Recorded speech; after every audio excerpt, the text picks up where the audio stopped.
Pan India star Prabhas కల్కి 2898 AD ఈ ఏడాది ప్రేక్షకులు భారీ అంచనాలు పెట్టుకున్న సినిమాల్లో ఒకటి. ఎన్నో ఏళ్లుగా షూటింగ్ దశలో ఉన్న బిగ్ ప్రాజెక్ట్ కావడంతో ఈ సినిమా రిలీజ్ కోసం ప్రభాస్ అభిమానులు ఆసక్తిగా ఎదురు చూస్తున్నారు. మరి అంత క్రేజ్ ఉన్న సినిమాకి భారీగా ప్రీ రిలీజ్ బిజినెస్ జరగడం సహజమే కదా.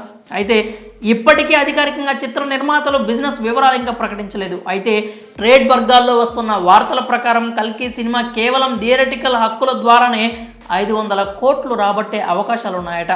ఇక ప్రీ రిలీజ్ బిజినెస్ పరంగా ఈ సినిమా చరిత్ర సృష్టించడానికి సిద్ధమవుతోంది. గత డిసెంబర్లో విడుదలైన సలార్తో సూపర్ డూపర్ హిట్ సాధించాడు ప్రభాస్.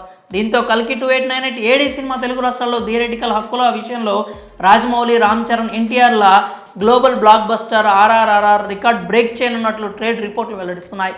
కేవలం తెలుగు రాష్ట్రాల్లోనే ఈ సినిమాకు 200 కోట్లకు పైగా బిజినెస్ జరగనున్నట్లు అంచనా వేస్తున్నారు. ఆ రకంగా చూసుకుంటే కల్కి 2898 ఏడి వరల్డ్ వైడ్ బిజినెస్ 500 కోట్ల వరకు జరగచ్చు. ఓవర్సీస్లో కూడా ఈ చిత్రానికి మంచి డిమాండ్ ఉంది. ఇక ఈ సినిమా మహాభారతం నుంచి మొదలవుతుందని చెప్పడంతో సినిమాకు మరింత హైప్ పెరిగింది.